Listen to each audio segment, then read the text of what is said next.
Murtz Jaffer here with the winner of Big Brother Canada Season 9, Tychon. Tychon, congratulations. How does it feel to be the winner? Thank you. It doesn't feel real to me. I woke up this morning and I still don't believe it. I want to talk about so many things, but I want to start with the sauce. It was obviously a risk. You know, you had 2 guaranteed votes for you, and then you basically turned on them to go with this other group that you weren't really aligned with from the beginning of the game. Were you afraid that by going with like Tara and going with like Kiefer and Braden, you might not get to the end versus the guarantee with the sauce?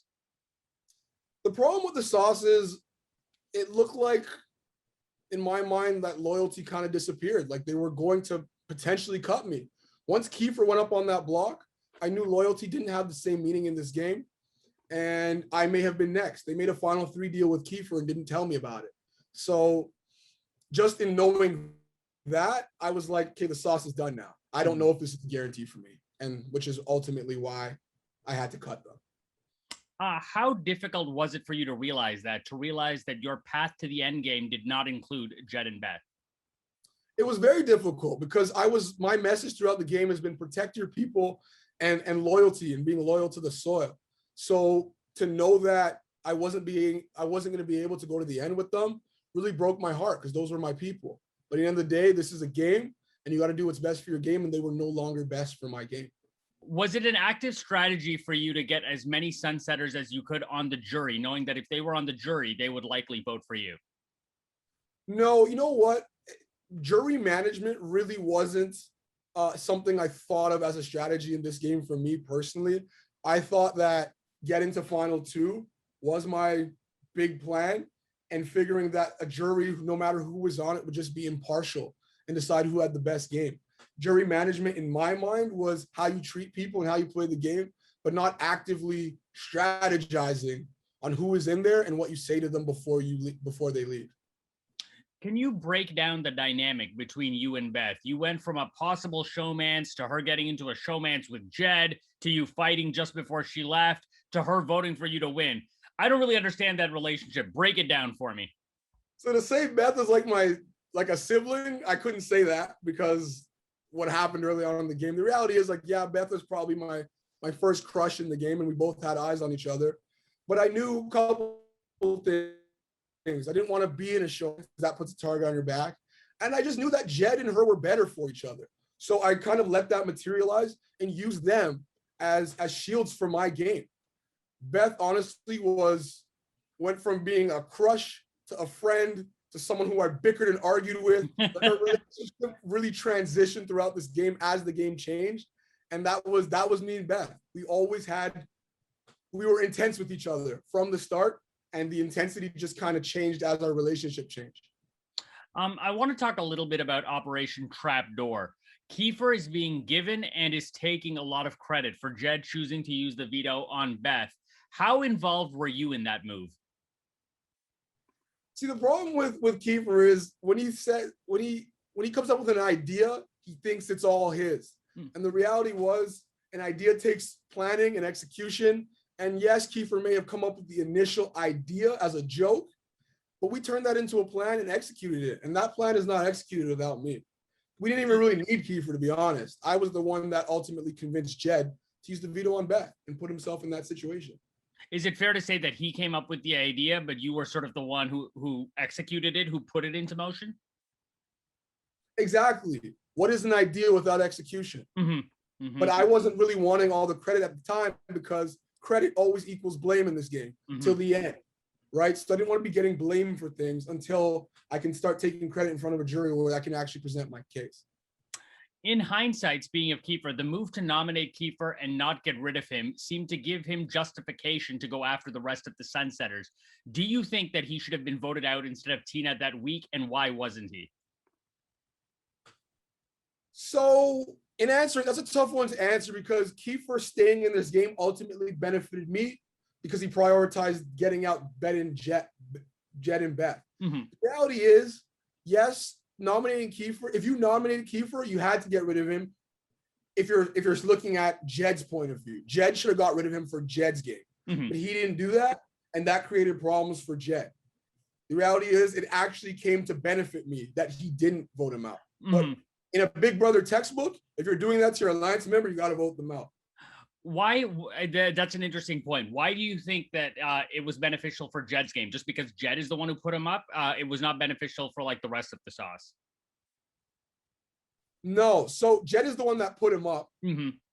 So ultimately, you gotta, if you put somebody on the block, Yeah, you're the one that put them up. Nobody else. You got to get rid of them.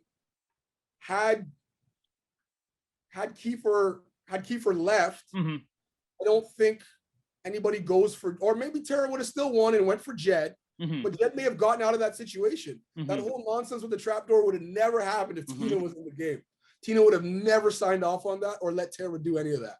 They would have just got out one of us and been okay with it.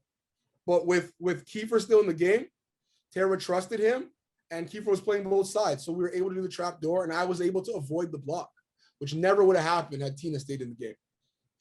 Ty, the jury seemed very anti-Ty in their questions. Did you feel at a certain point that they might turn on you and vote for Brayden instead? Yes, I didn't think, I thought I would have a really tough time with the jury because throughout that game, I just felt like I got blamed for a lot of things in the end. Like people were always mad at me when they left the house. And the reality is I was a voter almost every time.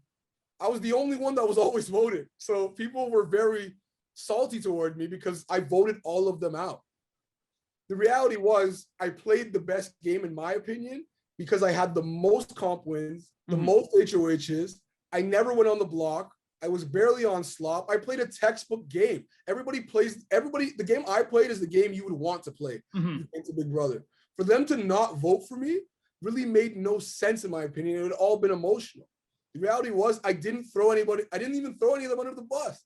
And I have to tell my story about why my moves are big and why I didn't throw them under the bus, because I really didn't. I didn't play a dirty game. The only dirty move I kind of did was the trapdoor to Jed. It wasn't dirty. He was going to get me anyways. So in reality, I think once I've made my case, they understood why I did what I did, why I've done what I've done. How proud are you that you got to the end without ever being put on the block? Because that is a very impressive feat.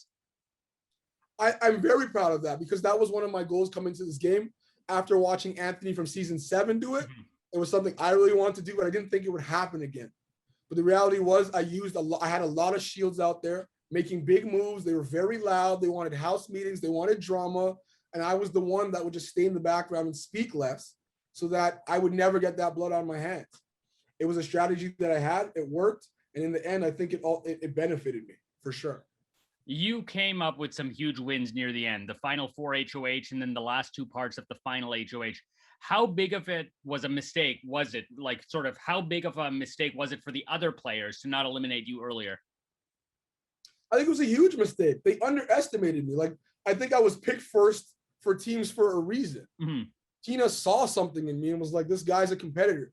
And I think because I wasn't winning comps, a lot of them being chance comps, people were like, oh, this guy can't win. But a lot of them were luck, to be honest with you. So for them to think I wasn't able to win was a huge underestimation, in my opinion. And later in the game, those comps come down to memory. They come down to skill. And I don't know why they're underestimating my skill, but it was a mistake, in my opinion. I won the 5 HOH, the 4 HOH, and the 3.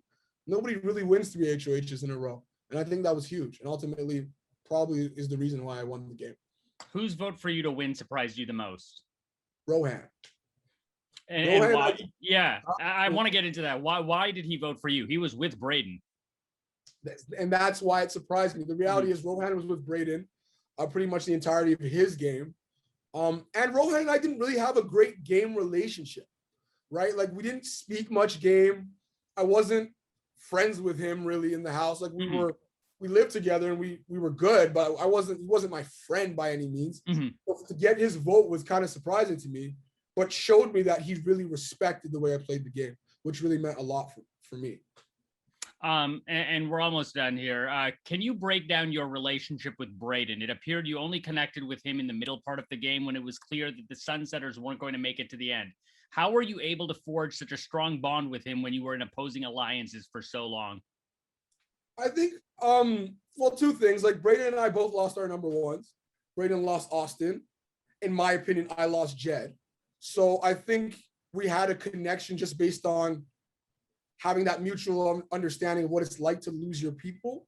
I also knew that Braden had a crush on me. And that was something that I really wanted to play up so that we could become closer faster. And I knew that playing on people's emotions can earn you loyalty. And I tried to do that as much as I could with Braden. But the reality is we became really good friends anyways. And it seemed like he was loyal to me. And I knew that he would be someone that I could go to the end with. And we did. You know, you said in your final two speech that it was important for you to become the first Black winner of this show. How do you correlate that, like the importance that you place on diversity with a strategic game? You know, like do the two work hand in hand? I would say for some people, they would say no. I would say like, obviously Big Brother is a microcosm or a representation of what real life is actually like. It's just under a magnifying scope it's a social experiment. And the reality is diversity and inclusion is part of society. And I really wanted that message to be sent in the way I played this game. There was a bigger message here at play, and I really wanted to be able to send that. And that was a part of my game, was that I want to either be the first Black winner or have a hand in there being a Black winner. But the reality was I was aligned with a lot of Black people, if you actually think about it. So there was a good chance that that would happen. But that was a big part of my game, and it was something I really wanted the country to see. And last question, what is the key to winning Big Brother Canada? I would say the key for me, at least, was being dynamic. I think you really got to be able to change when the game changes and recognize that it's changing. There becomes a time where you can't play the way you were playing because the same people aren't there anymore. And I think a lot of people get stuck in their ways, and that's a big reason why they don't make it to the end. I think building honest and genuine relationships, I think is really big, getting to know everybody. And then listening more than you speak.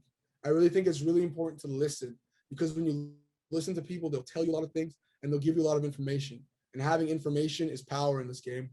And I think that's what gave me a lot of power. Amazing, Ty. Congrats. Thank you so much. Hopefully our paths cross again soon.